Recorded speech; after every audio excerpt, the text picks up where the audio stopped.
মানে আমি যতজনের জীবনী পড়েছি কারো এরকম কোনো এরকম শিল্পী নেই যে যার অপমানিত হয়নি বা খুব স্মুথ জীবন কেটেছে তাদের। কিন্তু আজ কিন্তু এইভাবে নিজের টিম করে কাজ করা যাচ্ছে না, কারণ আমাদের একটা ফেডারেশন রয়েছে, সেইখানে নানান রকম বিপত্তি, নানান রকম অশান্তি প্রতিনিয়ত চলে, আমরা জানি। তাহলে কাজ করা সম্ভব? তুই যে এত সাহস নিয়ে বলছিস, এত কনফিডেন্স নিয়ে বলছিস, সেটা কি সম্ভব যে এই সব কিছুকে ওভারকাম করে, সব কিছুকে অ্যাভয়েড করে তুই তোর টিম নিয়ে কাজ করতে পারবি? এতটা কনফিডেন্স পাচ্ছিস কোথা থেকে, কিভাবে করবি?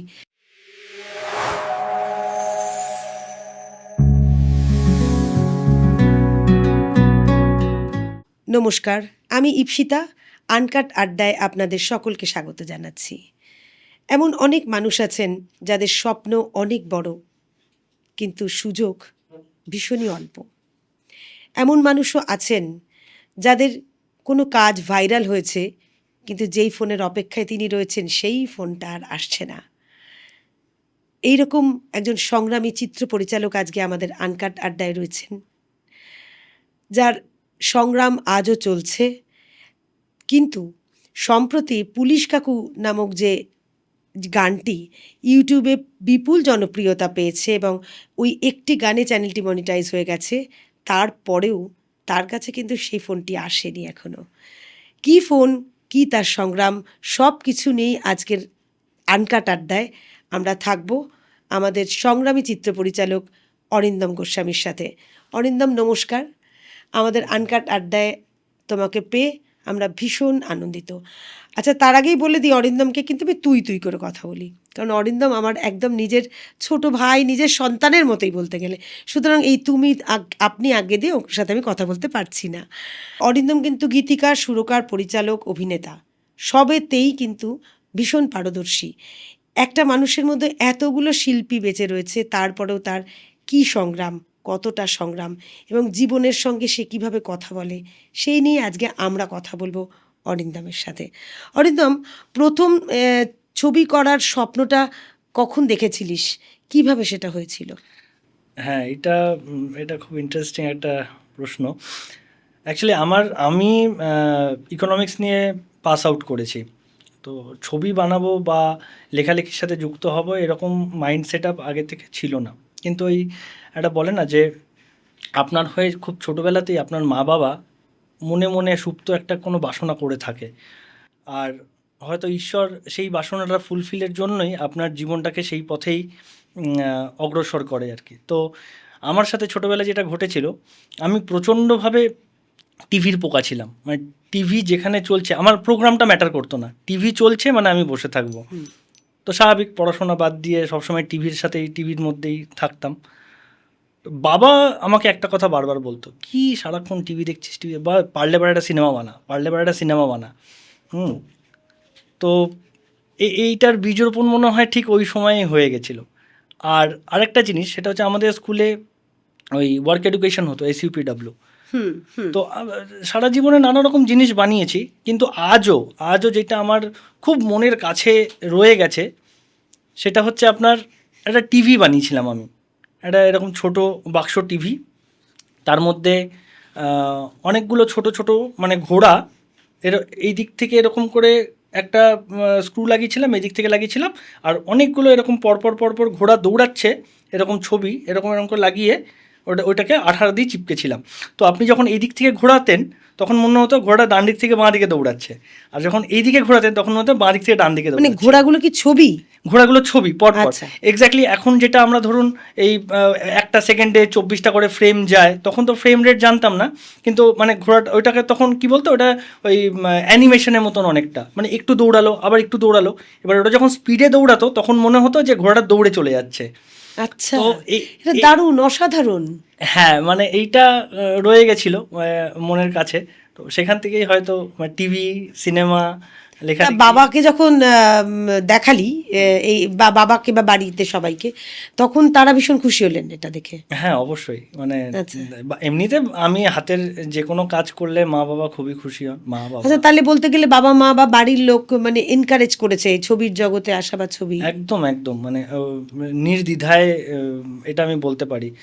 আমি জানি অনেকের সমস্যা হয়ে যায়, কারণ এটা তো একটা আনসার্টেন একটা ফিল্ড, এখানে কবে সাকসেস পাবেন আমরা কেউই জানি না আর কি। হুম হুম হুম। কিন্তু সেই জায়গা থেকে দাঁড়িয়ে আমি প্রচণ্ড একটা পজিটিভ একটা ফ্যামিলি পেয়েছি, খুব সাপোর্টিভ একটা ফ্যামিলি পেয়েছি। আহ, আমাকে কোনো দিন এটাতে মানে এই প্রবলেমে পড়তে হয়নি হুম। যে আনসার্টেন একটা লাইফ চুজ করছি, বা এটা কিন্তু আসলে ব্যাপারটা হচ্ছে যে আনসার্টেন লাইফ তো তুই তখন ছোটবেলায় যখন ঘোড়া বানাচ্ছিস বা টিভি বানাচ্ছিস সেটা তো তখন জানতিস না, বা এই ইকোনমিক্সও তাহলে পড়তিস না হয়তো, তাহলে ছবিটা নিয়ে ছোটবেলা থেকে তো কেউ কাজ করে না, বিশেষ করে আমাদের একটু পুরনো, তুই অত পুরনো না তবুও তোর ছোটবেলাটাও মানুষ ভাবেনি যে এ ছবি বানাবে বা গানই হ্যাঁ, করবে, একদম এটা একদম। ভাবেনি। তা তখন ইকোনমিক্স নিয়ে বাবা মা পড়াশোনা করেছেন, ইঞ্জিনিয়ারিং পড়ুক ডাক্তারি পড়ুক হোয়াট এভার। তা আলটিমেটলি যখন ফিল্ডে এলি তখন তো দেখলি যে কাজটা অতটা সোজা নয় নাকি, মানে সেইটা কি করে কি ভেবে এসেছিলিস আর কি দেখলি? হ্যাঁ, মানে কাজটা সোজা নয় এইটা আমি প্রথম বুঝতে পারি, এইটার পেছনে একটা অদ্ভুত একটা স্টোরি আছে। এমনিতে আমরা মানে আমি কলেজ পাস আউটের পরে আমরা বেশ কিছু বন্ধুবান্ধব মিলে যেহেতু লেখালেখি মাঝে সাঝে করতাম, তো ভেবেছিলাম যে হ্যাঁ সিনেমা বানানো খুব একটা কঠিন বিষয় হবে না।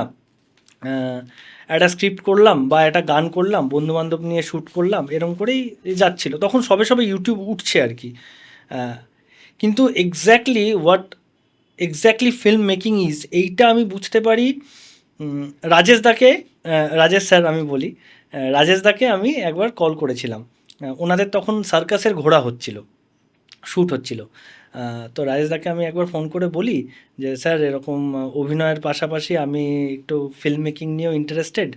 তো এক কথায় ওই লোকটা আমাকে বলেছিল চলে আয়। না, আমি প্রথমেই ভেবেছিলাম যে এরকম আবার হয় নাকি কখনো যে একটা এত বড় ডিরেক্টর আমাকে একটা এত বড় সেটে ওরকম ডেকে নিচ্ছে, সেরকমভাবে পরিচিতিও ছিল না। কিন্তু হ্যাঁ এটা ফ্যাক্ট, রাজেশদা আমাকে এক কথাতে ডেকে নেয়, চলে আয় বলে। ওইখানে গিয়ে আমি ফার্স্ট দেখি যে 250 ইউনিটের মাঝখানে কাজ করা, একটা মানে 250 প্রপার জন লোকের সাথে। 250 জন লোকের সাথে কাজ করা, প্রত্যেকের একটা ইন্টারনাল পলিটিক্স, সেখান থেকে দাঁড়িয়ে অভিনয় বোঝানো। আর হ্যাঁ এই আমি না বললেই নয়, আপনি আছেন সামনে, অভিনয় বোঝানোটা তো আপনার ওটা ফোটে, ঠিক আছে, সেটা আপনি খুব ভালোভাবে করেছেন, আমি সেটা দেখেছি। মানে আপনাকে রাজেশদাকে দুজনকেই আমি অদ্ভুতভাবে দেখেছিলাম যে এই এতগুলো ইউনিটের মাঝখানে কি করে সিনেমাটা করা হয়। মানে যেটা ছোটবেলায় ভেবেছিল বা যখন জানতিস যে সিনেমা করব, যে একটা ক্যামেরা থাকবে, একটা আর্টিস্ট থাকবে, আমি তো স্ক্রিপ্টটা জানি, ও হয়ে এক্স্যাক্টলি, যাবে হ্যাঁ আর হয়ে কি। যাবে, কিন্তু এইটা যে একদমই নয়। আর তার মধ্যে কত টেকনিক্যালিটিস আছে, মানে ডায়লগ ডেলিভারি থেকে শুরু করে, স্ক্রিন প্লে থেকে শুরু করে, শর্ট ডিভিশন থেকে শুরু করে, লাইট কিরকম হচ্ছে, মুড সুইং, ঠিক আছে, সেটের মধ্যে নানা রকম মানে আমি বলতে শুরু করলে পারে আমাদের মানে দিনের পর মানে দিন কেটে সিনেমা তো যেতে একটা পারে। ভার্স্ট একটা সাবজেক্ট। এক্স্যাক্টলি হ্যাঁ, এক্স্যাক্টলি। সেই জন্য। তো এই ওই সময় আমি সার্কাসের ঘোড়া সেটটা আমি যখন অ্যাটেন্ড করেছিলাম তখন আমি বুঝতে পেরেছিলাম যে অত সোজা না। এই ফিল্ড এত তো সোজা হতে পারে না। আচ্ছা আচ্ছা, এই যে এখন সম্প্রতি পুলিশ কাকু যে প্রচণ্ড সবাই পছন্দ মিউজিক করছে, এটা ভিডিও, প্রথমে কি ভেবেছিলিস যে এটা হবে নাকি নর্মাল একটা অনেক কাজের মধ্যে এটা একটা কাজ সেই হিসেবেই ধরেছিলিস? না মানে একটা ইনটিউশন কাজ করে, এটা প্রত্যেকটা ফিল্ম মেকারের একটা ইনটিউশন কাজ করে, যে এটা বোধহয় ভালো কিন্তু হবে। ভাইরাল হবে বা এতগুলো লোক এই দিনে প্রত্যেক ঘন্টায় ঘন্টায় দেখছি যে 10K 20K 100K এরকম করে ক্রস করছে, এইটা এক্সপেক্ট করিনি। আর তাও একদম একটা নতুন চ্যানেলে, হ্যাঁ, আর ওই গানটাই মনিটাইজ করে দিল চ্যানেলটাকে। একটা গানই মনিটাইজ করে দিয়েছে চ্যানেলটা। বাহ, ভেরি গুড ভেরি গুড, সেই জন্য কংগ্রাচুলেশন অরিন্দমকে। কিন্তু তারপরে জীবনটা কি বদলালো? না, তারপর না, বদলায়নি, এখনও একই রকমভাবে স্ট্রাগল আছে জীবনে। কারণ আসল স্ট্রাগলটা তো একটা বড় ছবি করা। তো চলছে, স্ট্রাগল চলছে, খোঁজ চলছে। জীবন বদলালো না কেন? কি মানে একটা ভাইরাল হলো একটা গান, এখানে লক্ষ লক্ষ মানুষ গানটার সাথে পরিচিত হলো এবং সবাই ভালোবাসলো গানটাকে, তা সত্ত্বেও কেন গাছ পাওয়া যাচ্ছে না বলে তোর মনে হচ্ছে? আমার মনে হয় ভাইরাল হওয়া আর প্রপার ইন্ডাস্ট্রির মধ্যে ফিল্ম মেকিং বা ফিল্ম সাবজেক্টটা, এটা সম্পূর্ণ দুটো আলাদা দুটো মেরু। হুম ভাইরাল এখন যেহেতু সোশ্যাল মিডিয়ার যুগ, ভাইরাল খুব সহজেই যে কোনো চটকারি কোনো একটা কিছু করলে আমরা দেখেছি এটা যে আনপ্রেডিক্টেবল। ওটা তো আনপ্রেডিক্টেবল, কিন্তু একটা একটা ছোট জিনিস কাজ করে যে একটা চটকারি কিছু করলে পরে ওটা ভাইরাল হওয়ার সম্ভাবনা থাকে। কিন্তু যদি আমরা ফিল্ম মেকিং বা আমার লড়াইটা তো সিনেমা বানানো নিয়ে, সেই জায়গাটা থেকে সম্পূর্ণ দুটো আলাদা মেরু। মানে হয়তো এখনও অনেক স্ট্রাগল বাকি আছে। হ্যাঁ, স্ট্রাগল সারা জীবনই থাকবে। আমাদের যারা সিনেমার জগৎকে ভালোবেসে এসেছি তাদের জীবনের সংগ্রামের কোনো শেষ নেই, এবং বিভিন্ন ধরনের সংগ্রাম, প্রত্যেকটি সংগ্রামের সাথে পরিচিত হই আমরা প্রত্যেকটা মুহূর্তে। যাই হোক, আমাদের তো বিভিন্ন মনে মানুষের সঙ্গে বিভিন্ন রকম কথা হয়। দেখো, এখন মনে হয় যে এখন সিনেমা, বর্তমানে বাংলা সিনেমার কথাই বলছি, যে কমে আসছে সিনেমার সংখ্যা। তার মানে এই সংগ্রামী তোদের মতো যে পরিচালকরাও কাজ করতে পারছেন না, সেইটা কেন হচ্ছে? ইন্ডাস্ট্রিতে কেন এই ধরনের ছোট বড় বা অল্প বাজেটের ছবির কাজের সমাদৃত হতো আগে যেগুলো, সেটা হচ্ছে না কেন ইন্ডাস্ট্রিতে এখন? কি তোর কি ধারণা? এখানে অতি অবশ্যই একটা মানে পলিটিক্যাল সিনারিও তো কাজ করছেই, কিন্তু সেটার বাইরে যদি আমি বলি, ইন্ডিপেন্ডেন্ট প্রডিউসারের সংখ্যা আমাদের এখন এই বর্তমান এই সময় খুব কমে গেছে, প্রচণ্ডভাবে কমে গেছে। আর প্রডিউসাররা রিস্ক নিতে চাইছে না, একদম রিস্ক নিতে চাইছে না। যে একটা রেভিনিউটা জেনারেট হবে, রেভিনিউ জেনারেশন, তারপরে সিনেমা বিক্রি, সেটা সব থেকে টাফেস্ট পার্ট। মানে আমি সিনেমাটা বানিয়ে তো নিলাম, হয়তো হলেও চালিয়ে নিলাম, কিন্তু তারপর সেটাকে বিক্রি করা, আর মুখ ছাড়া, সো কল্ড মুখ ছাড়া, মানে সেলিব্রিটি ছাড়া ছবি বানানো, কম পয়সায় ছবি বানানো, এটা একটু টাফ হয়ে গেছে। কারণ এই ধরনের প্রডিউসার খুব একটা আমার মনে হয় ওনারা আসছেন না। হ্যাঁ, আচ্ছা, মানে একটা ছবি পরিচালক হিসেবে তুই কি মনে করিস যে একজন পরিচালকের প্রতিভাটা থাকলেই কি পরিচালক হওয়া যায়, নাকি যোগাযোগ, নাকি দুটোই, নাকি কোনটার উপর বেশি জোর দেওয়া যায়? দেখুন, প্রতিভা তো অতি অবশ্যই লাগবে, মানে প্রতিভাটা লাগবে, না হলে পারে আপনি একটা করবেন, দুটো করবেন, আপনি সাস্টেন করতে পারবেন না। মানে দীর্ঘদিন ধরে আমরা যাদের ছবি দেখে বড় হয়েছি, এখনও যাদের ছবি নিয়ে পড়াশোনা করি, তাদের মতন, মানে তাদের যদি কানাকড়িও আমরা করতে চাই, সেই জায়গা থেকে দাঁড়াতে গেলে পরে প্রতিভা অতি অবশ্যই দরকার। কিন্তু তার সাথে যেটা দরকার সেটা হচ্ছে যোগাযোগ। সঠিক যোগাযোগ যদি না থাকে, তাহলে পরে প্রচুর এরকম ভালো ভালো স্ক্রিপ্ট আছে যেগুলো ধুলো পড়ছে আজও। দর্শকদের কেমন লাগছে জানাবেন, কারণ প্রতিনিয়ত সংগ্রাম করছে এইরকম অরিন্দমের মতো অনেক অরিন্দম, যাদের স্বপ্ন সিনেমা বানানো, এবং সিনেমা বানানো শুধু না, দর্শকের কাছে সেটা প্রডিউস করা। প্রত্যেকটি দর্শকের কাছে পৌঁছে যেতে প্রত্যেকটি পরিচালক চান। কেউ সুযোগ পান, অনেকবার সুযোগ পান, কেউ একবারও সুযোগ পান না। সুতরাং এইটাই একটা ভীষণ মানে সমস্যা, এবং এই সংগ্রাম কিন্তু তবু এই পরিচালকরা ছাড়েন না। আমি নিজের ব্যক্তিগত অভিজ্ঞতা থেকেই বলছি যে প্রতি মুহূর্তে সংগ্রাম করতে ক্লান্তি আসলেও আমরা হাল ছাড়তে আমরা রাজি হই না। তা অনেক সময় আমরা এরকম শুনি, অরিন্দম, যে অরিন্দম তোমার লেখা খুব ভালো, দারুণ গল্প লিখেছো, এটা তো দারুণ টাচ করলো, কিন্তু এখন যেন তো সময় নেই, ডাকবো, সময় হলে ডাকবো। আমার মাথায় আছে তোমার কথাটা, এরকম শুনেছিস কতবার, বা আদৌ শুনেছিস? নিশ্চয়ই শুনেছিস, আমরা তো বহুবার শুনি। এরকম প্রায় মানে একদিন অন্তর একদিন যাদেরকে অ্যাপ্রোচ করি তারা এরকমই কথা বলে দিয়ে যায়। তারপরে ডাক আসে না? ডাক তো আসে না, মানে ওইটা না এখন এরকম হয়ে গেছে যে ওইটা বলছে মানে এটা ক্লোজ চ্যাপ্টার হয়ে গেল। কিন্তু মানে কোনো একটা জায়গাতে নিজের কাজের প্রতি একটা আস্থা আছে। আর যারা ধরুন আমাকে একটু চেনে, ইভেন আপনিও যদি বলি, মানে আপনারাই আমাকে সাহসটা যোগান যে না অরিন্দম, তোর লেখা ভালো, চালিয়ে যা। মানে সেই একটা থাকে তো যে আমি অ্যাসিড টেস্টটা করব কোথায়, মানে আমি যেটা লিখেছি সেটা যে আদৌ ঠিক লিখেছি, বা ওটা মানানসই কিনা, বা সেটার মধ্যে কতটা পোটেনশিয়াল আছে, সেটা তো আমি আমার নিয়ারেস্ট ডিয়ারেস্ট লোকের কাছ থেকে আমি তার ফিডব্যাক পাই। সেই জন্য লড়াইটা এখনও চালিয়ে যেতে পারি আর কি।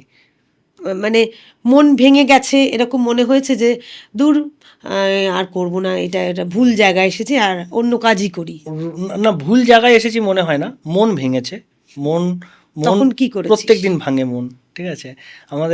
আমার মন প্রত্যেক দিন ভাঙে, আবার গড়ে, আবার ভাঙে, আবার গড়ে।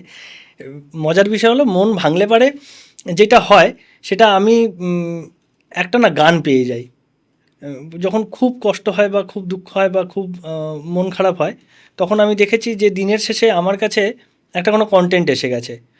তো আগে মন খারাপটাকে অন্যভাবে নিতাম, এখন মন খারাপ হলে পারে আমার মনে হয় তার মানে আবার নতুন কিছু একটা কন্টেন্ট আসতে চলেছে মাথায়।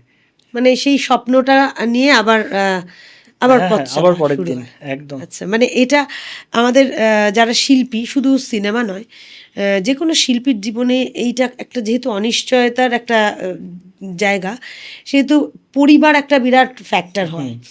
অনেক সময় পরিবার, কোনো কোনো পরিবার তো একদম মানে ডেড এগেনস্ট হয়ে ডেড যায়। এগেন্স থাকে। কোনো পরিবার নিশ্চয়ই সহযোগিতার হাত বাড়িয়ে দেয়, কিন্তু পরিবারকেও তো আমাদেরকে বোঝাতে হয় যে আমরা একটু সময় চাই বা আমরা করতে পারবো। এই আশাটা তোমার কাছে যতটা থাকবে, সেই পরিবার সেই কিভাবে বোঝাস, পরিবারের কাছে কিভাবে বলিস যে হয়তো ফেল করলি, হ্যাঁ, কমিটমেন্টটা তো ফেল হয় বারবার, কারেক্ট। সেটা কিভাবে বোঝাস?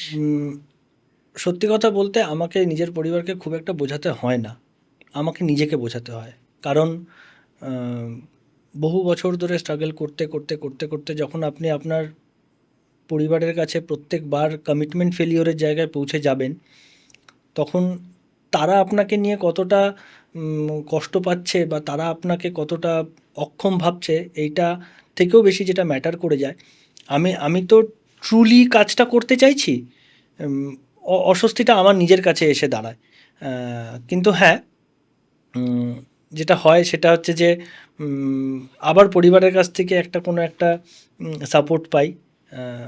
পরিবার বুঝতে পারে, মানে আমার মা বাবা বা আমার ওয়াইফ বুঝতে পারে যে এরকম একটা সমস্যা চলছে, আর তারা তারা আমাকে সাপোর্ট করে, মানে এখানে। এটা মানে আমারও বক্তব্য যে আগামী, যারা আগামী না, এখনো যারা অরিন্দমের মতোই বলছি, বা আমরা সবাই স্ট্রাগলই করছি, মানে পরিবারকে এটা জ্ঞান দেওয়ার ব্যাপার না, মানে আমাদেরকেও বোঝাতে হবে পরিবারকে যে আমরা কতটা সত্যি আমরা সংগ্রামটা করছি ডেডিকেটেড, এবং কারেক্ট। ডেডিকেটেড। আর এই ডেডিকেশনটার পাশে যদি পরিবারের একটু সহযোগিতা থাকে, বাস বাস, তাহলে আর কিছু মানে নাথিং লাইক কিচ্ছু ইট। লাগে না। হ্যাঁ, এটা এটা খুবই ইয়ে, মানে রাত্রে কখনো এরকম হয়েছে যে কোনো একটা ভীষণ অপমান বা ভীষণ কাজ, মানে ফেলিয়ার, সেটা রাতের ঘুম কেড়ে নিয়েছে, দিনের পর দিন, মানে রাতের পর রাত জেগেছিস, বা সেই সব রাত কেমন?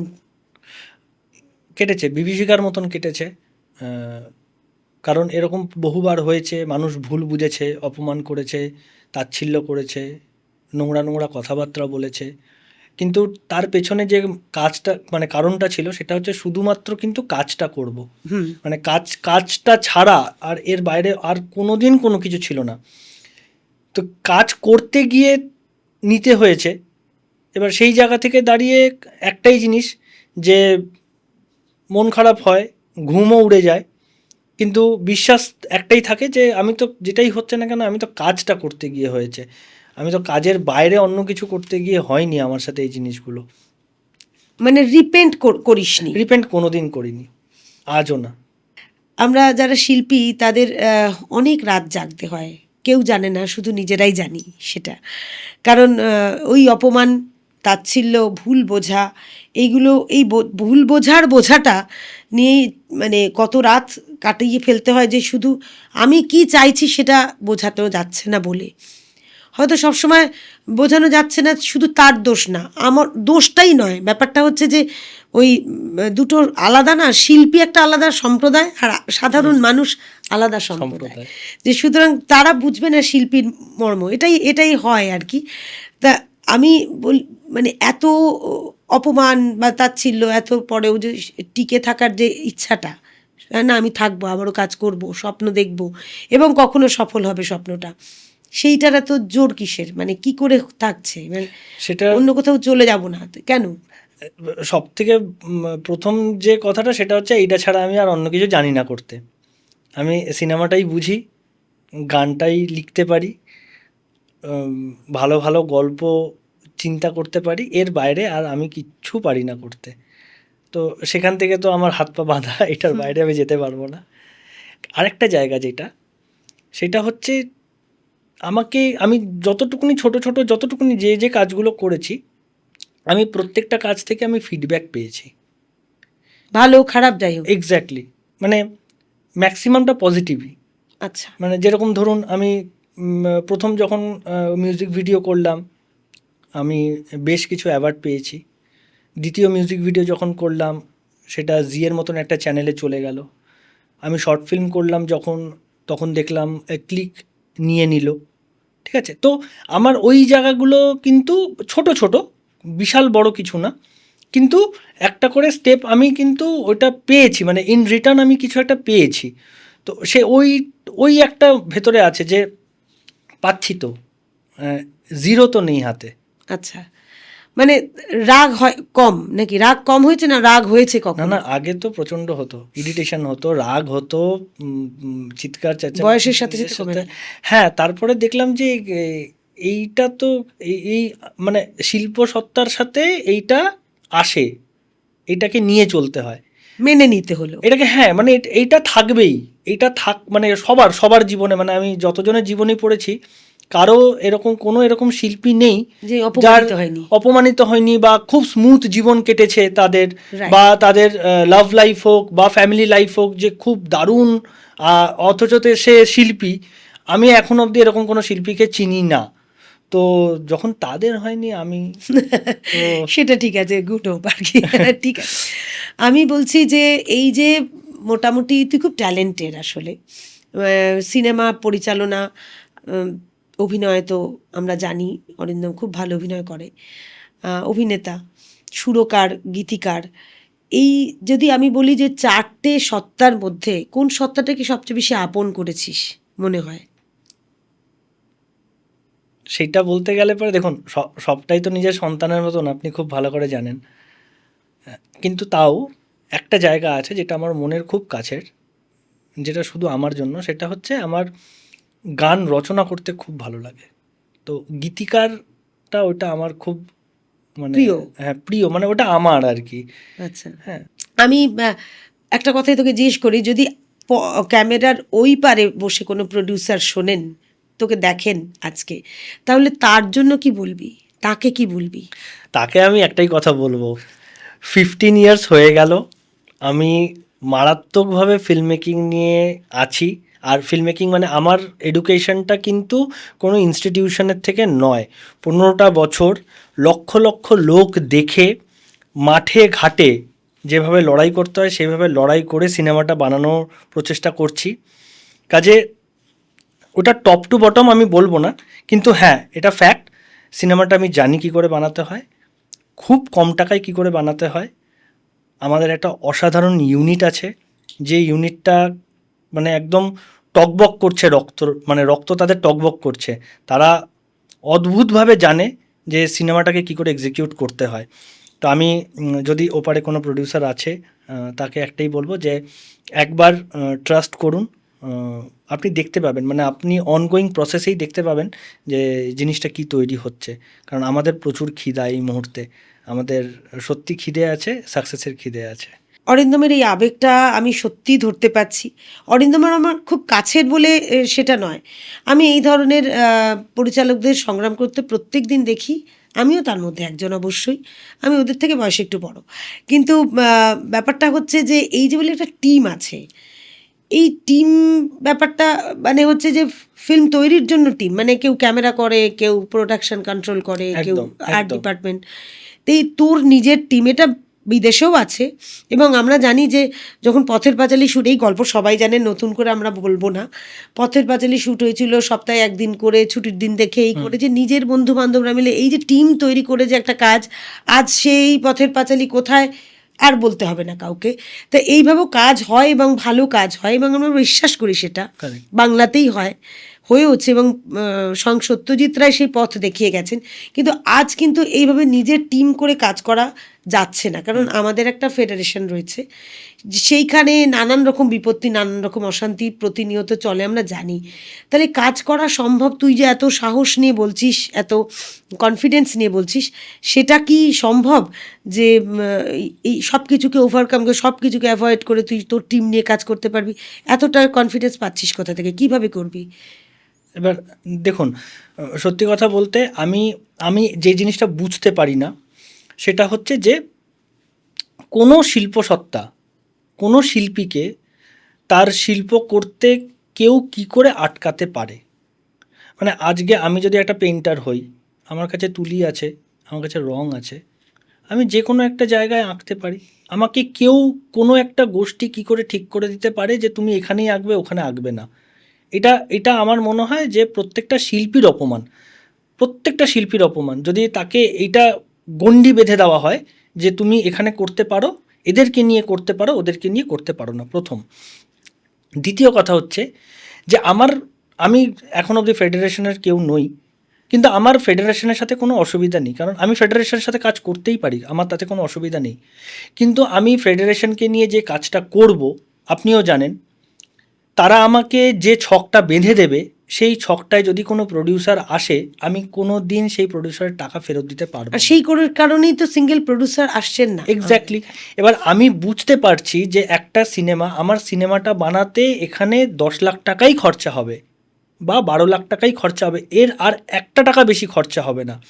কিন্তু ওই সেম জায়গাতে আমাকে কিন্তু ফেডারেশন অ্যালাউই করবে না যে 10 লাখ টাকা বা 12 লাখ টাকা, বা আমার আজকে মনে হচ্ছে যে আমার একটা বন্ধু আছে যে ক্যামেরা করতে পারে, অসাধারণ ক্যামেরা করতে পারে, মানে যে যে আমি আপনাকে তার এক্সাম্পলও দেখাতে পারবো, অসাধারণ ক্যামেরা করতে পারে। তাকে নিয়ে আমি ছোট্ট একটা আজকে সিন একটা শ্যুট করব, ছোট্ট দুটো চরিত্রকে নিয়ে ছোট্ট একটা শ্যুট করব কোনো একটা রাস্তায় বা কোথাও। সেই জায়গাটায় আমাকে একটা গোটা 20-25 জন 40 জনের একটা ইউনিট নিতে হবে। আমি এই টাকাটা কোথা থেকে বেয়ার করব? কোনো আর প্রডিউসারের ওই জায়গাটাতেই তো প্রডিউসারের মানে কস্ট Producer ভয় পেয়ে যাচ্ছে। হ্যাঁ, মানে মেকিং কস্ট তো লাফিয়ে High হয়ে লাফিয়ে যাচ্ছে। বাড়ছে। হ্যাঁ, এবার এই যে লাফিয়ে লাফিয়ে যে মেকিং কস্টটা বাড়ছে, এই মেকিং কস্টটা তো এখন সিনেমা হলও নেই, সিঙ্গল স্ক্রিন, আমরা সবাই জানি সিঙ্গল স্ক্রিনের কী অবস্থা। হুম। রিলিজের ফরম্যাট বদলে গেছে, সবটাই নিজেদের মতন করে। তাহলে সংগ্রামটা তো এক তো নিজের কাজ পাওয়া নিয়ে সংগ্রাম হচ্ছিল, এখন তো এইটার বিরুদ্ধেও একটা সংগ্রাম হ্যাঁ হ্যাঁ, হচ্ছে। এটা তো আছেই, মানে এটা তো বিশালভাবে আছে এইটা। তাহলে তো যে প্রডিউসারকে মানে আমরা অ্যাপ্রোচ করলাম বা তুই করলি, তাহলে সেই প্রডিউসারও তো সেই একই সমস্যায় জড়িয়ে রয়েছেন। তিনি সেই সাহসটা পাবেন কি? মানে সেই আমাদের, তোর কি মনে হয় যে প্রত্যেকটা পরিচালক বা যারা তোর মতো বা আমাদের মতো তারা কি প্রত্যেকে এই অ্যাপ্রোচটা নিয়েই আমরা এগোবো যে আমরা আমাদের মতো টিম করেই কাজ করবো? এইটা কি তোর অ্যাপ্রোচ? আমার তো অবশ্যই এটা অ্যাপ্রোচ, কেন কি আমার মনে হয় যে যেহেতু কাজটা নিজের স্বাধীনভাবে করতে দেওয়া হোক। শুধু স্বাধীনতার জন্য বলবো না, যেহেতু কোনো একটা জায়গায় একটা ছোট্ট ইকোনমিক্সের ব্যাকগ্রাউন্ডও আছে, তো 2 টাকার জিনিস 10 টাকা কেন খরচা করব? রাইট। মানে ওইটা তো সবার আগে আমাকে বাধা দিচ্ছে। যে জায়গাটায় 2টো লোক নিয়ে হয়ে যাবে, সেই জায়গাটায় 10টা লোক কী কারণে? গাড়ির খরচা, তেলের খরচা, আনুষঙ্গিক সব খাওয়া দাওয়া প্রত্যেকটা জিনিস বেড়ে যাচ্ছে। আর এখন সত্যি কথা বলতে, আবার আমি বলছি, আমার কারোর প্রতি কোনো ব্যক্তিগত গ্রাজ নেই, তাও বলছি যে অভিনেতা সবাই, আমরা এরকম প্রচুর অভিনেতাদেরকে চিনি যারা থিয়েটারে অসাধারণ অভিনয় করে, অসাধারণ। তাদেরকেও তো আসতে হবে, তাদেরকেও তো প্ল্যাটফর্মটা পেতে হবে। তোর কি মনে হচ্ছে যে এটা খুব মনোপলি হচ্ছে? মানে কখনো কি মনে হয় যে বেঙ্গলি ফিল্ম ইন্ডাস্ট্রিতে শুধুমাত্র কিছু সংখ্যক পরিচালক, কিছু সংখ্যক আর্টিস্ট হ্যাঁ, কাজ করছেন, বাকিরা কেউ সুযোগ পাচ্ছে একদম না? একদম একদম, তাহলে এখানে তো কোনো দ্বিমত নেই। হ্যাঁ, মানে এইখান থেকে কি করে আমরা বেরোবো বলে তুই তরুণ পরিচালক একজন, তোর কি মনে হয় যে এটা তো একটা দমবন্ধকর পরিস্থিতি তৈরি হয়েছে, সেটা থেকে কিভাবে আমরা এখান থেকে বেরোনোর আমার যেটা মনে হয় যে রাস্তাটা আছে, সেটা হচ্ছে এখন সোশ্যাল মিডিয়া প্রচণ্ড অ্যাক্টিভ। আর সোশ্যাল মিডিয়াতে পোস্ট করতে গেলে পরে আমার কারো কোনো পারমিশনের দরকার পড়ে না। তো কাজে আমার এরকম প্রচুর ইনফ্লুয়েন্সার বন্ধুরা আছে, যারা খুব ভালো ভালো ছবি বানায়, যাদের প্রচুর ভিউজ হয়। আমরা ফিল্ম ফেস্টিভ্যালে পাঠাই তাদের ছবিগুলো। সেখান থেকে যদি আমরা এই লড়াইটাকে, মানে ওই একটা জায়গা আছে যেখানে আমার মনে হয় যে আমাদের লড়াইটা সার্থক হতে পারে। এটা ঠিক কথা যে ফেস্টিভ্যালের জন্য কাজ করা, মানে মেন তো বিষয় পরিচিতি, যে আমি বা আমার কাজটাকে মানে কাজটাকে এক্সিকিউট করা, যে আমি ছবি বানাতে পারি, আমি এই ছবিটা বানিয়েছি, লোক এটা দেখুক। তো তো তার জন্য প্ল্যাটফর্ম আছে, সোশ্যাল মিডিয়া। হ্যাঁ, সবার স্বপ্ন থাকে যে হ্যাঁ, আমি এরপরে বড়- ওটাতেই আসছি যে স্বপ্ন এখনো সেই কি স্বপ্নটা দেখছিস, এবং সেই সেটাই ভাবছিলাম জিজ্ঞেস করবো, তুই বললি যে একটা বড় পর্দার স্বপ্ন। বড় পর্দা, যে 70 mm স্ক্রিনের মধ্যে একটা ছবি দেখাবে, প্রচুর মানুষ বসে আছে, হাঁ করে ছবিটা দেখছে, এন্ড স্ক্রলে প্রত্যেকটা ক্রেডিট যাবে। এবং পরিচালক হিসেবে অরিন্দম গোস্বামীর নাম আমরা উজ্জ্বলভাবে দেখতে পাবো স্ক্রিনে। এই স্বপ্ন সমস্ত পরিচালকের থাকে, যারা তরুণ পরিচালক তাদের সম্বন্ধে তাদের উদ্দেশ্যে আমরা তো সবসময় এনকারেজ করি সবাইকেই। আমাদের আনকাট আড্ডায় সবসময় তেমনই মানুষদের নিয়ে আসা হয় যারা সত্যি সত্যি সেই বিষয়ে কথা বলবেন এবং সত্যি কথা বলবেন। অরিন্দম সেরকমই একজন মানুষ। তরুণ পরিচালক যারা তোরই মতো মানে সংগ্রাম করছে, তাদের জন্য কি বলতে চাস? সিনেমা দেখো, প্রচণ্ড ভালোভাবে সিনেমা দেখো, প্রচুর সিনেমা দেখো, ঠিক সিনেমা দেখো, ভুল সিনেমা দেখো, সব রকম সিনেমা দেখো।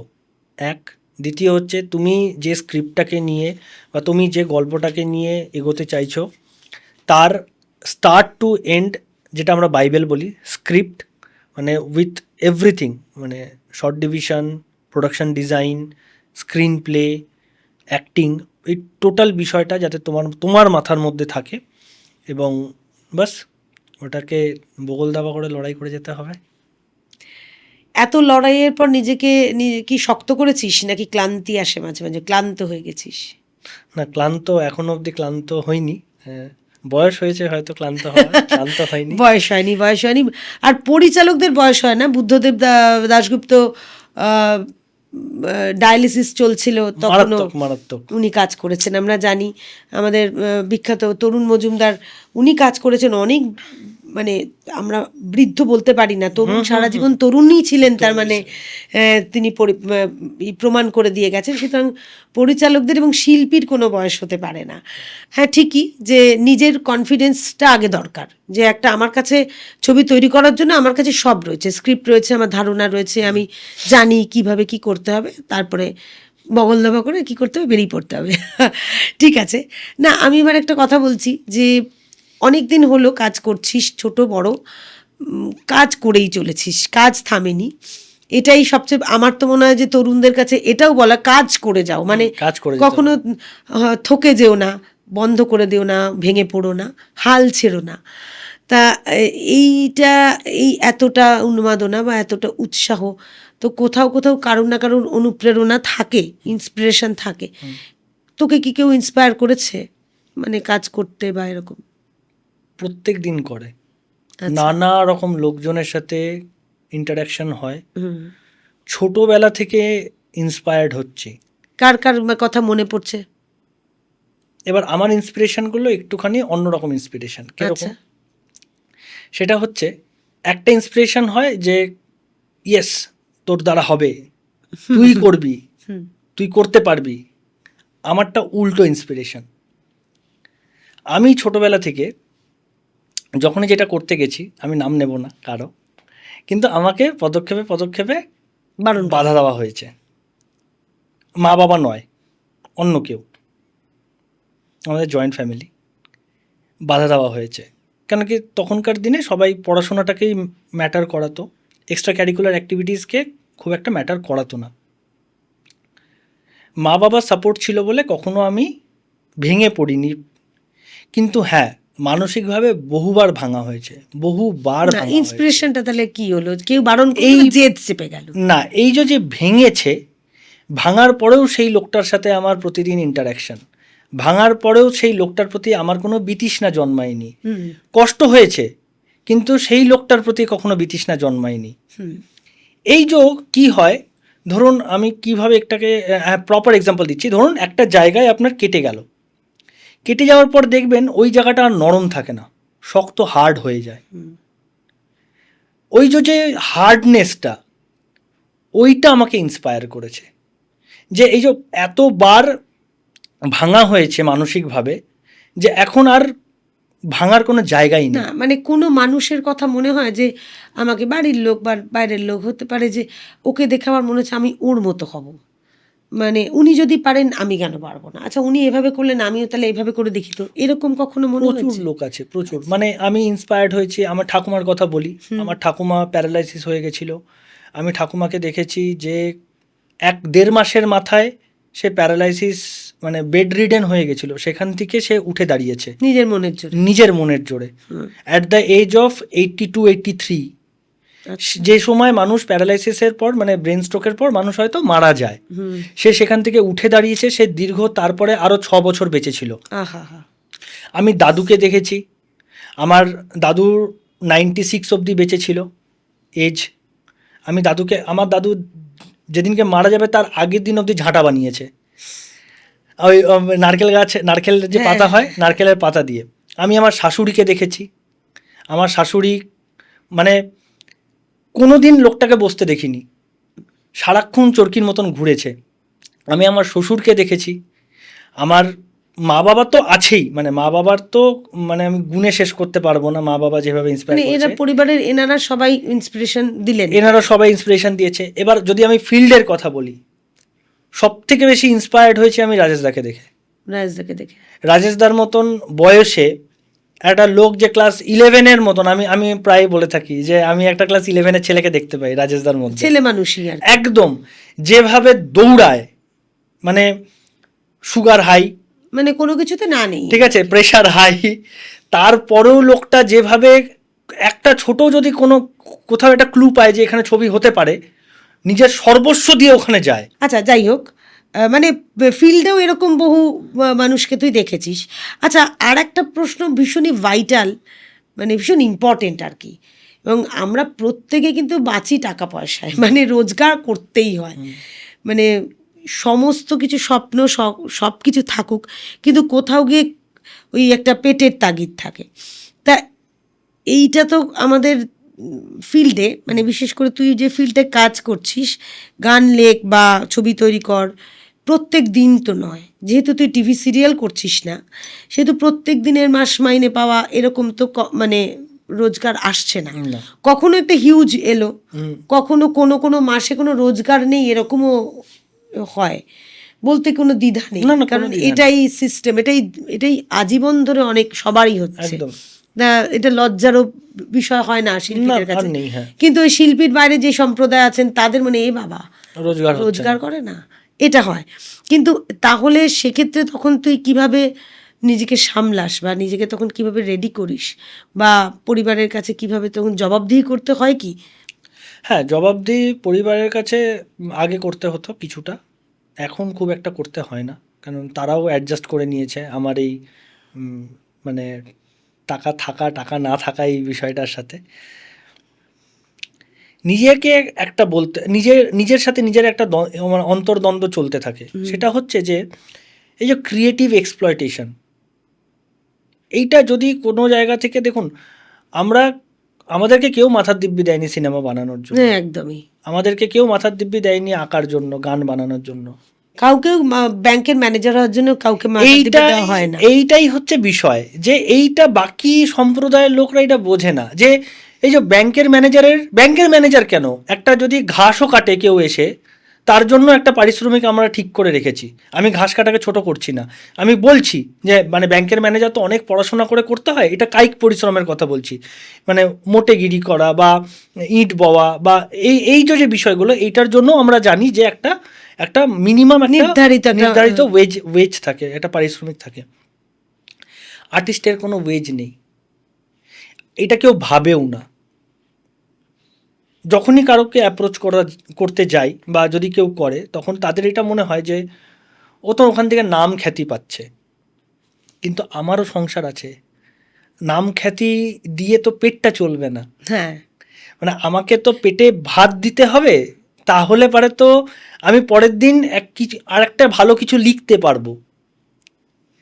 মানে এটা একটা সমাজেরও একটা বেনিফিট আসছে কোথাও, সেটা কেউ ভাবেন না। হ্যাঁ, মানে আমরা তো এন্টারটেনমেন্ট ইন্ডাস্ট্রি, মানে আমরা তো মানুষকে এন্টারটেনমেন্ট দিচ্ছি। এটা হয়ে যায় যে তোমরা তো মজাই করো ভাই, এটা তো তোমাদের তো নিজের আনন্দের জন্য করা, নিজের আনন্দের জন্য করা, কিন্তু এটা কোনোদিন নয়। মানে একটা গীতিকার হোক বা একটা নৃত্যশিল্পী, তাকে একটা স্টেজ দিয়ে দিলাম মানে তার সব কিছু নয়, স্টেজটা তার কাছে ইম্পর্টেন্ট, কিন্তু at the end of the day তার কাছে ফুডটাও ইম্পর্টেন্ট। সে নাচতে গেছে একটা প্যাকেটের জন্য না, যে আমাকে একটা একটা প্যাকেটে পাবো ওখানে কিছু থাকবে সেটার জন্য যায়নি। মানে সবার একটা পারিশ্রমিক হওয়া উচিত। এবার নিজেকে সামলানোর জায়গা একটাই, সেটা হচ্ছে যে আমি মাঝে মাঝে মনে করি যে আমি যে ধরনের গান লিখি বা যে ধরনের স্ক্রিপ্ট আছে সেগুলো কয়েক কোটি টাকার স্ক্রিপ্ট গান। হুফ, তো আমার এই যে আমার এই কাছে কয়েক কোটি টাকা আছে।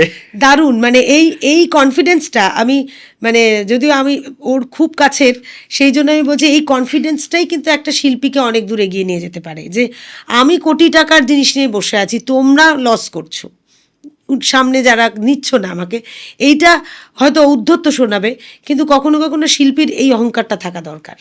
না হলে মানে সেই শিল্পী নিজেকেই নিজে অপমান করা হয়ে যায়। একদম। অপমানিত তো বাইরের লোক করছেই, কিন্তু নিজেকে নিজে কেন অপমান, নিজেকে আমি চূড়ান্ত একটা পিকে মানে শিখরে একদম, রেখে একদম। যেতে চাই আর কি।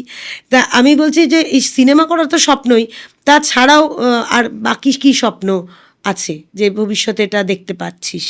হ্যাঁ, সিনেমার বাইরে যেটা, সেটা হচ্ছে যে আমি একটা খুব proper neat and clean acting institution চাই হোক এখানে। কারণ প্রপার বলতে এখন অনেক অ্যাক্টিং ইনস্টিটিউশন আছে, সেগুলো কি প্রপার নয়? দেখুন, প্রপার বলতে আমি চান্স দেওয়ার কথা বলছি না। কোনো অ্যাক্টিং ইনস্টিটিউশন আছে যারা চান্স দেয়, কেউ আছে দেয় না। আমি বলতে চাইছি যে একটা এমন সিস্টেম যেখানে এক্স্যাক্টলি শেখানো হবে অভিনয়টা কী, কোনো বই পড়ে না। মানুষের ইমোশনস হয়, বইয়ের মধ্যে লেখা আছে, নবরসের কথা আমরা সকলেই জানি, কিন্তু আমরা এটাও জানি যে অ্যাক্টিং পিওরলি হিউম্যান সাইকোলজি নিয়ে ডিল করে। কাঁদা মানে যে কাঁদা, চোখ থেকে যে জলই পড়বে তা নয়। লক্ষ মানুষ আছে যারা কাঁদতে পারে না, তারাও তো একটা চরিত্র। হুম। তাদের ভেতর ফাটে, তাদের চোখে জল আসে না। মানে খুব ডিপ, মানে ইনার সেই সেন্স থেকে একটা অ্যাক্টিং ইনস্টিটিউশন। একদম একদম, যে প্রত্যেকটা মানে ইন ডিটেল বোঝানো হবে যে হিউম্যান সাইকোলজিটা কী, কেন অভিনয় করা। তোর কি মনে হয় না যে অ্যাক্টিং ইনস্টিটিউশনগুলোতে যেই সমস্ত স্টুডেন্টরা যাচ্ছেন তারা চান্সটা পাওয়ার জন্যই যাচ্ছেন মূলত, কিন্তু শুধু এই কি ডিপ ইনে লক্ষ মানুষকে চোখের জল না ফেলে কাঁদছে সেটা শিখতে যাচ্ছেন না কেউ? হতে পারে। তাহলে সেই ইনস্টিটিউশনকে কিভাবে তুই মনে করছিস যে সে নিট অ্যান্ড ক্লিন আমার কাছে, আমি এটা আমি একটা বানিয়েছি সেখানে আসবে, সেটা কি করে না confidence মানে হয়? এবার দেখুন, মানে কে আসবে কে আসবে না এটা আমি জানি তার না। ব্যাপার। এটা অবশ্যই তার ব্যাপার, প্রত্যেকটা লোকের নিজস্ব নিজস্ব চাহিদা থাকে। এবার কিন্তু আমি চাই যে, কারণ এইটা আমাকেও আমি যে সময় ইন্ডাস্ট্রিতে এসেছিলাম, পা রেখেছিলাম, সেই সময় আমাকেও অনেক মানে এটা তো কোনো সঠিক জায়গা নেই যে ধরুন আমরা জানি যে মেডিকেল দিলে পারে ডাক্তারি করা যায়, বা জয়েন্ট দিলে পারে ইঞ্জিনিয়ারিং করা যায়, কিন্তু সবাই তো এনএসডিতে যেতে পারছে না, সবাই তো পুনে এফটিআই যেতে পারছে না, সবাই এসআরএফটিআইও ফর্ম ফিল আপ করতে পারছে না। অনেকের টাকা আছে, অনেকের টাকা নেই। কিন্তু শিল্প একটা এমন বিষয় যেটা কিন্তু জন্মগত মানুষের ভেতরে থাকে, মানে যেটাকে, হ্যাঁ মানে আপনি হতে পারে যে টাকা নেই, পড়াশোনা করেনি, কিন্তু তার ভেতরে শিল্প সত্তাটা আছে, সে শিল্পটা বোঝে, তাহলে সেই লোকগুলোর কি হবে? আচ্ছা, মানে টাকাটা ইম্পর্টেন্ট নয়, ইনস্টিটিউশনটা ইম্পর্টেন্ট, ওইটাই যে প্রপার প্রপার ট্রেনিং। আর ট্রেনিংটা কি মানে গতে বাঁধা ট্রেনিং নয়, আচ্ছা। গতের বাইরে গিয়ে ট্রেনিং। আচ্ছা, সেরকম একটা ইনস্টিটিউশনের স্বপ্ন দেখিস। তাহলে আমরা প্রায় শেষের দিকেই চলে এসেছি, এই কারণে যে কখনো কখনো সময়ের জন্য লাইন টেনে দিতে হয়, কিন্তু আড্ডা আমাদের ক্যামেরার পিছনে আরও হবে, কিন্তু আবার পরবর্তীকালে আপনাদের কাছে অরিন্দম আরও আসতে পারে। কিন্তু আমার আর দু একটা প্রশ্ন জানার ইচ্ছে, এবং এখনই সেটা করব। মানে সাফল্যের সংজ্ঞাটা তোর কাছে কি? একজন আমার কাছে খুব খুব সোজা সাফল্যের সংখ্যা, আমার পরিবারের মুখে হাসি। আমার পরিবার যদি হাসে তাহলে আমার মনে হবে আমি অ্যাচিভ করে ফেলেছি। আচ্ছা, যদি তোর সমস্ত স্বপ্নগুলো একদিন সফল হয়ে যায়, মানে প্রথম স্বপ্নটা সিনেমা বানানো এবং ওই বড় স্ক্রিনে নিজের নাম, নিজের কাজ দেখা এবং আরও অনেকগুলো মানুষ যাতে তোর কাজ দেখতে পায়। আর তারপর অ্যাক্টিং ইনস্টিটিউশন বা পরিবারের মুখে হাসি সব কিছু যখন ধর পেয়ে গেলি, তখন তোর এই যে এই দিনগুলোর সংগ্রাম, সেই সংগ্রামগুলোকে তুই কিভাবে মনে রাখবি বলে তোর মনে হয়? এটা হাইপথেটিক্যাল একটা কোশ্চেন। না না, একদম এটা তো খুব মানে প্রাসঙ্গিক একটা প্রশ্ন, কারণ এই সংগ্রামটাই তো আমার বেস। এই যে প্রত্যেকটা দিনের অপমান, প্রত্যেকটা দিনের না পাওয়া, প্রত্যেকটা দিনের খিদে, প্রত্যেকটা দিনের লাঞ্ছনা, ভুল বোঝা, এই ক্রিয়েটিভ এক্সপ্লয়টেশন, এইটাই তো আমার বেস, এটাই তো আমার ফাউন্ডেশন। এইটার ওপরেই তো বাকি যে স্বপ্নটা দেখেছি ওটা দাঁড়াবে। তো বেস তো সারা জীবন মনে থাকে, সারা জীবন, মানে বেস তো ভোলা যায় না। অনেকক্ষণ অরিন্দমের সাথে সময় কাটালাম আনকাট আড্ডাতে। আমরা আনকাট আড্ডায় সবসময় সত্যি কথা বলার চেষ্টা করি এবং অরিন্দমের কথা থেকে আমরা জানলাম বা আমরা নিজেরাও বিশ্বাস করি, আবারও বিশ্বাস করলাম যে সাফল্য কখনোই তাড়াতাড়ি আসে না, তার জন্য অনেক অপেক্ষা লাগে এবং অরিন্দমের অপেক্ষার অবসান হোক, আমরা সেটাই চাইব। খুব তাড়াতাড়ি সাফল্যের শিখরেও পৌঁছে যাক, সেটাই চাইব। আর আমাদের আড্ডা আপনাদের কেমন লাগছে সেটা অবশ্যই জানাবেন। আমাদের আনকাট আড্ডা, রিয়েল পিপল, রিয়েল টক আপনাদের যদি ভালো লাগে তাহলে অবশ্যই চ্যানেলটি সাবস্ক্রাইব করবেন, লাইক করবেন, শেয়ার করবেন আর কমেন্টে লিখে জানাবেন অরিন্দমের কোন কথাটা ঠিক আপনার একদম মনের কথা হয়েছে বা আপনি আরও কী কথা চাইছেন, কি শুনতে চাইছেন, কি জানতে চাইছেন, সেই কথা জানাবেন আমাদের কমেন্ট বক্সে। আমরাও অপেক্ষায় থাকলাম আপনাদের জন্য। রিয়েল পিপল, রিয়েল টক, আনকাট আড্ডায় আজকে আমি ইপসিতা, আজকে এখানে বিদায় নিচ্ছি। অনেক ধন্যবাদ অরিন্দমকে, নমস্কার, Thank you. ভালো থাকুন সবাই।